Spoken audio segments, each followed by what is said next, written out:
मेरे दिल के तख्त उत्ते तेरा ही राज रहे। पर मैं डरना किते किते अचानक समाज तेनू मेरे को थोड़ा लगे डरती मारी अखना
मुश्किल नाल माई नूं होश विच लिआंदा। माई जदों होश विच आई ते उस वेले नूं याद करन लग पई जदों वो उत्थे जम्मी सी। ਉਹਨੇ ਬੋਲਣਾ ਸਿੱਖਿਆ ਸੀ ਜਿੱਥੇ ਉਹਦੀ ਮਾਂ ਨੇ ਉਹਨੂੰ ਜਿੰਨਾ ਪਰੀਆਂ ਤੇ ਰਾਖਸ਼ਾਂ ਦੀਆਂ ਕਹਾਣੀਆਂ ਸੁਣਾਈਆਂ ਸਨ ਤੇ ਜਿਸ ਮੱਲੇ ਵਿੱਚ ਉਹਨੇ ਕੀ ਕਲੀਸ਼ ਦਾ ਭੁੱਖਾ ਪਾਣਾ ਸਿੱਖਿਆ ਸੀ। ਅੱਲਾਹੁ ਅਕਬਰ ਅੱਲਾਹੁ ਅਕਬਰ। ਪੁੱਤ ਗੁਰਬਖਸ਼ਾ। ਹਾਂ ਬੇਬੇ। चिट्ठी मसीह तो बांग दी आवाज आंदी। आहो बेबे आहो।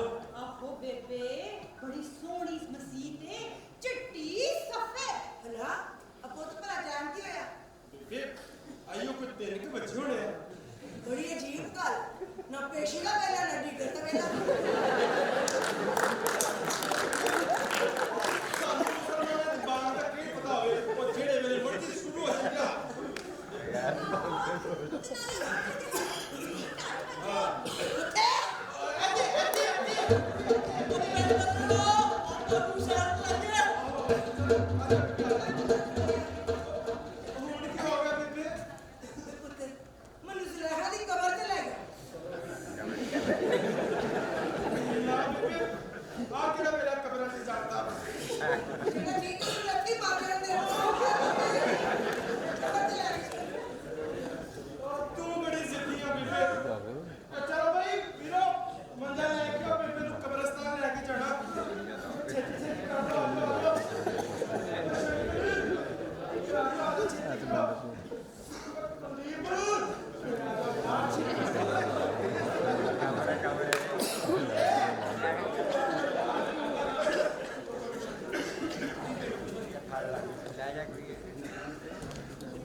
यूसुफ पूछे 10 जुलेखा। यूसुफ पूछे 10